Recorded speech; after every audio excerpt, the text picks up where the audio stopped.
그림으로 보는 과학 뉴스. 예, 오늘 시간에는 오신 분부터 먼저 소개해야죠, 뭐. 네, 갑자기. 양혜정 박사님과 김선재 박사님 오셨습니다. 네, 네, 안녕하세요. 안녕하세요. 이렇게 생명 관련된 뉴스가 판을 쳐요, 판을 쳐. 예, 진짜. 앞으로는 생명의 네. 시대예요. 네, 어쨌든 기사부터 먼저 소개를 짧게 드릴게요. 뉴스 제목은 미국 최초로 GM 모기 살포 실험이라고 되어 있습니다. 지난 8월 16일 날, 그러니까 이번 달이 아니라 지난달이죠. 지금 9월이니까. 예, 지난달 16일에 미국의 플로리다주 멀로 카운티라는 곳에서 GM 모기 실험을 허용했대요. 근데 왜 허용을 했나 그러면 또 이게 들어보면은 또 수긍이 가요. 뭐냐면 지역 내에 댕기열 아세요? 댕기열? 댕기열이라는 병이 돌기 시작했는데 이 병이 어떤 병이냐면 뭐 고열이 생기고요. 감기 증세가 약간 나는데 그냥 평범한 감기가 아니라 열이 엄청나게 나고 두통, 근육통에 피부 발진 뭐 난리도 아닌가 봐요. 그런 병인데 또 해결책이 그렇게 마땅히 아직까지 발견 안 된 예, 이런 댕기열 병에 걸린 환자가 급증했답니다. 최근에. 근데 이 댕기열을 퍼뜨리는 곤충이 바로 또 이집트 모기래요. 근데 이집트 모기를 없애기 위한 조치로 GM 모기를 퍼뜨리기로 했답니다. GM 모기는 당연히 이게 유전적으로 조작한 모기죠.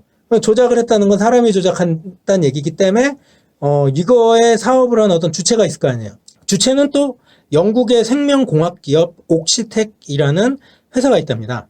근데 그 회사에서 개발한 GM 모기, 심지어 이 네이밍까지 했어요. OX5034라고 언급이 돼 있고요. 그 모기의 사용을 심지어 FDA로부터 승인도 완료받은 상태랍니다.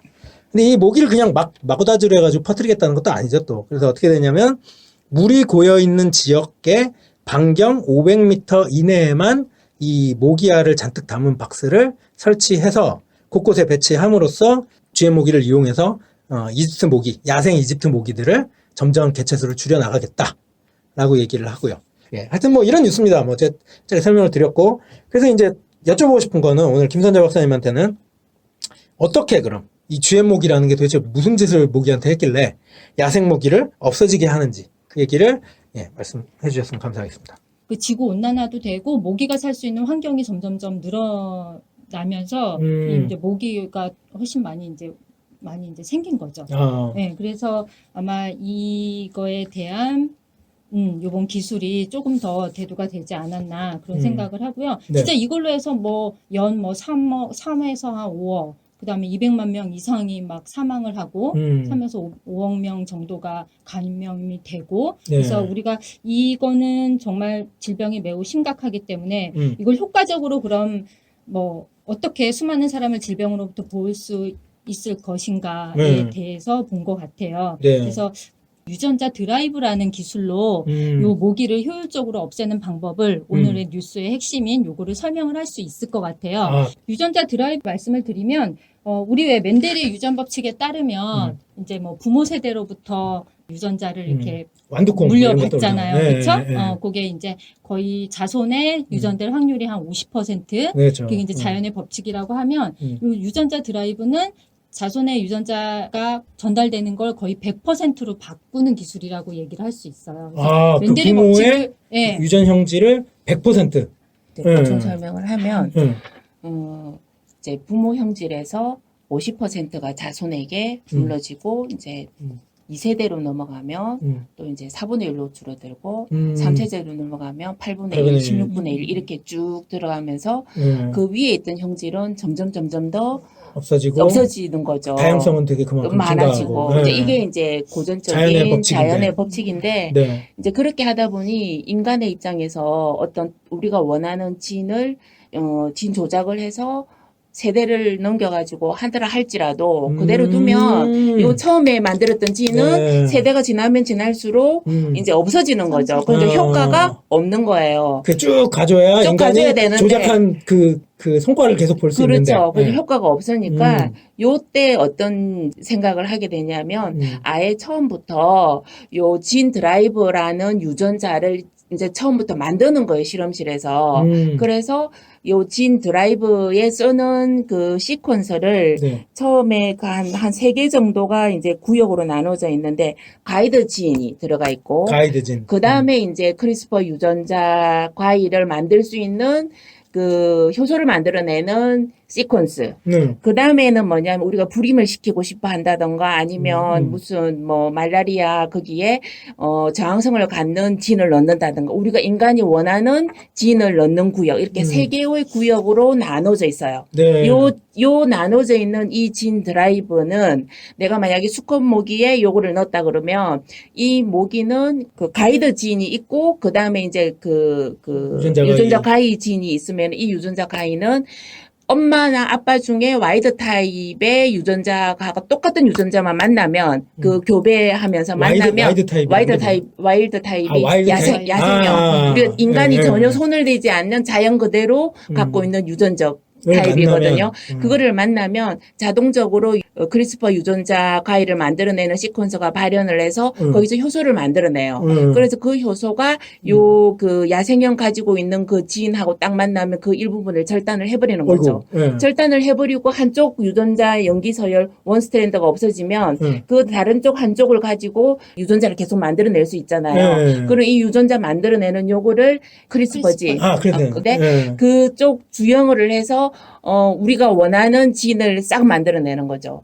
그래서 다음 세대로 넘어가면 원래는 2분의 1만 유전자가 딱 전달됨에도 불구하고 인간이 넣은 요 진대로 모든 게 다 만들어지기 때문에 그 다음 세대는 100%가 자손이 전부 다 우리가 원하는 진을 갖고 있는 개체로 발생할 수 있는 거죠. 그럼 여기 옥시텍이라는 데서 개발한 GM 모기도 결국은 그런 그 유전자 드라이브 기술이 적용이 된 건가요? 그렇죠. 예. 그러면 그 옥시텍에서 개발한 GM 모기 내에 그럼 들어있는 유전자 형질은 어떤 형질을 집어넣어서 야생 모기를 없어지게 했는지, 그거에 대해서 김선재 박사님. 네, 여기에서 사용된 거는 그러니까 자멸 메커니즘이라 그래서 스스로를 죽게 만드는 메커니즘을 포함하는 유전자를 삽입을 한 거예요. 자살을 하나요?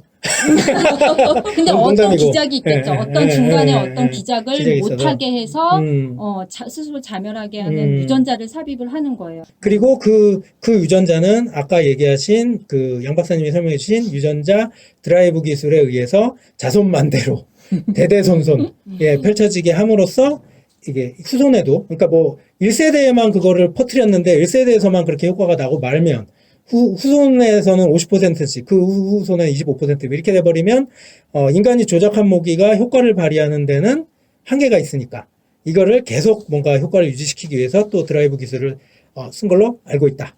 이렇게 정리하면 될까요? 네. 네, 알겠습니다.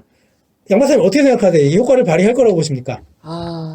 요 부분하고 이제 생명윤리하고 네. 생물 다양성 부분하고 항상 이제 상충되는 부분이 있기는 하는데 솔직히 2016년에 그 유엔에서 그 생물 다양성 협회 기구가 그 회의가 열려요. 그때 요 GM 모기에 관한 모라토리움을 이제 하자. 그래서 그걸 의제로 채택을 했는데 사실 그게 기각이 됐거든요. 그렇죠. 근데 그 모라토리움이 뭐였냐면 생물 이제 생태계에 이 모기가 실험실에서만 있는 게 아니라 얘 모기가 생태계에 방출이 됐을 때 그러면 예를 들어서 이제 말라리아를 옮기는 모기가 우리한테 필요가 없다. 그러니까 이집트 모기를 다 죽이는 불임 유전자를 넣자. 그래서 진 드라이버를 걸쳐서 이제 100% 딱 하면 멸종시켜버리자. 우리한테는 너무 좋아. 말라리아를 퇴치할 수 있으니. 그렇죠. 전 인류의 3%가 말라리아로 고통받고 있으니까. 그렇게 이제 될 가능성뿐만이 아니라 요의 생태계에 이 진이 나갔을 때 어떠한 결과를 초래할지 전혀 아무도 no one knows. 모른다는 거죠. 그리고 이제 생태계에서 우리 입장에서는 말라리아를 옮기는 이집트 모기가 너무나 원흉이고 병을 일으키는 아주 안 좋은 것일 수는 있지만 지구 전체에서 그 말라리아를 일으키는 이집트 모기도 생태계의 큰 축을 담당하고 있거든요. 말라리아 모기를 잡아먹는 어떤 다른 그 위에 포식자나 먹이사슬. 그렇죠. 먹이사슬. 그게 한 종이 이제 그 멸종을 하면 그 위에 있는 먹이사슬은 다 파괴가 되는 거예요. 그럼 그 먹이사슬 파괴가 된 것도 결국 우리 인간한테 돌아오는 거거든요. 그래서 그때 이제 생물 다양성 관련되어 있는 이 협회 기구에서 그 GM 모기를 비롯해서 모두 다 이거 현장 실험을 막게 하자. 그런 거를 이제 의제로 올렸는데 사실은 그게 기각되기는 했어요. 그렇다고 해서 생물 다양성을 이제 공부하고 연구하고 이제 지구하고 생물의 그 조화로운 관계를 원하는 이제 우리 같은 사람의 입장에서는 이거는 너무나 위험한 판도라의 상자를 여는 거기 때문에 네. 어쩔 수 없이 한다고 그러면 양날의 칼처럼 아주 조심하게 네. 아주 제한된 네. 것에서 아주 크리티컬하게 네. 는 할 수는 있지만 요게 무분별하게 FDA에서 한 건 두 건 승인해 주다 보면 결국은 인간도 자연의 일부잖아요. 네. 그래서 자연은 인간 없이는 살 수 있지만 인간은 자연 없이는 살 수가 없거든요. 아, 이거 근데 멋진 이런 말씀이네. 모든 조절을 네. 지구가 하게끔 놔둬야 해요. 네. 우리가 인위적으로 개입을 해서 들어간다거나 이거는 결국 우리 인간한테 네. 마이너스로 돌아오기 때문에 네. 네. 아유, 좋은 말씀 주셨고요. 박사님 얘기했듯이 이제 유전자 드라이브에 맞서서 말라리아 모기도 자기가 생존할 수 있는 전략을 적응을 하고 진화를 선택을 하겠죠. 한 거죠. 네. 그래서 자연이 얼마나 빠르게 이 생존의 길에 찾는 노력을 보여주는지 그것도 보여주는 이야기하는. 것도 보고된 것도 있더라고요. 아, 또 오늘 되게 심각하게 저희가 이르지 않았는데. 네. 네. 네. 어쨌든 와주셔서 감사하고요. 감사합니다. 감사합니다.